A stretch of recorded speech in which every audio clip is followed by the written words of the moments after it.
नमस्कार बंधुरा आमी छंदा केमन आछो सकले आशा करी खूब भालो आछो। आमिও खूब भालो आछि। आमार आरो एकटी नतून ब्लगे तोमादेरके अनेक अनेक स्वागत जानाई। तो बंधुरा आजके आमी रेगुलारेर मतो कोनो ब्लग शेयर करछि ना, जेटा शेयर करब आशा करछि तोमादेर आजकेर भिडियोटा भालो लागबे। तो तार जोन्नो तोमादेर काछे आमार छोट्ट रिक्वेस्ट, सेटा हलो तोमरा भिडियोटा स्किप करो ना, पुरोटा देखो। तो आजके जे आमी जिनिसटा तोमादेर साथे शेयर करछि सेटा होच्छे कमला लेबुर खोसा दिए साबान तैरी। तो कमला लेबू तो आमरा शीतकाले प्रतिदिन प्रत्येकेई खेये थाकी और खोसागुलोके फेले दिई। तो आमरा जानी ना এই खोसार कत गुणागुण। तो যাই হোক এই খোসা দিয়ে কিন্তু অতি সহজেই সাবান বানিয়ে নেওয়া যায়, যা কিন্তু আমাদের ত্বকের জন্য খুবই উপকারী। ত্বকের গ্লো আনে, দাগ ছোপ থাকলে দূর করে দেয়। তো তার জন্য আমি একটা পিয়ার্স সাবান নিয়েছি, সেটাকে ছোট ছোট টুকরো করে কেটে নিয়েছি আর কমলা লেবুর খোসাগুলোকে ছাড়িয়ে ভিতরে সাদা অংশটাকে বাদ দিয়ে মিক্সার গ্রাইন্ডারে একটু জল দিয়ে একটা পেস্ট করে নিচ্ছি। আর তোমাদেরকে একটা জিনিস করতে হবে, সেটা হচ্ছে কমলা লেবুর ভিতরের যে সাদা অংশটা থাকে সেটাকে ছুরি দিয়ে বা যে কোনোভাবে বের করে পরিষ্কার করে নিতে হবে যাতে কালারটা সুন্দর আসে। তো দেখো কালারটা কত সুন্দর এসেছে। এইভাবে করলে কিন্তু একটা সুন্দর দেখতেও হবে সাবানটা আর এর গুণাগুণটাও বজায় থাকবে। তো দেখো কালারটা কত সুন্দর এসেছে।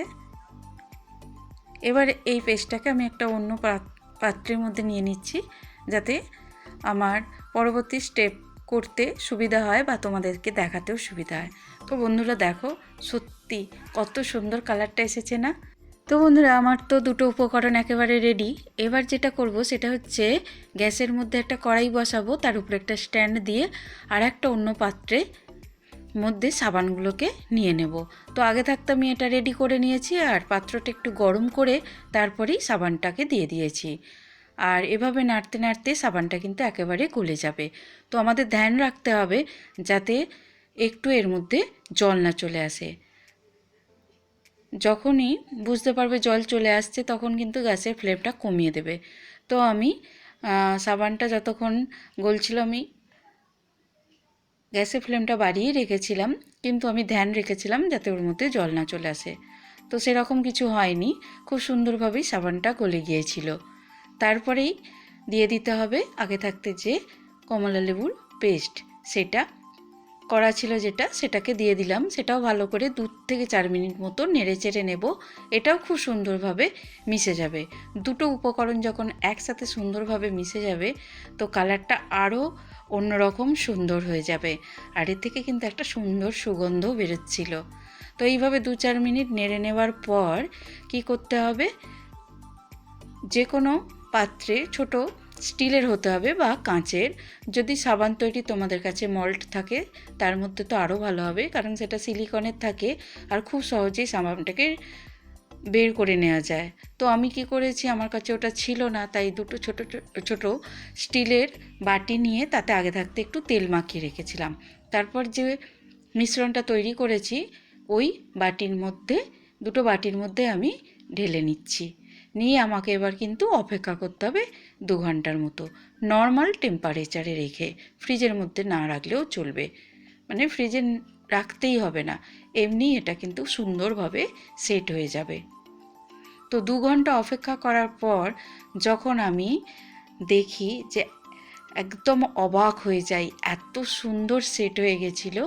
তো যেহেতু আমি স্টিলের পাত্রের মধ্যে রেখেছি তো আমাকে একটু ছুরি দিয়ে একটু সাইডগুলোকে প্রেস করতে হলো, তারপরেই সাবানটা বেরিয়ে এলো।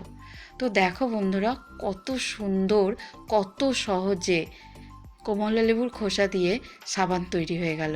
এই সাবানটা কিন্তু সারা শরীরে মুখে অনায়াসেই ব্যবহার করা যায়।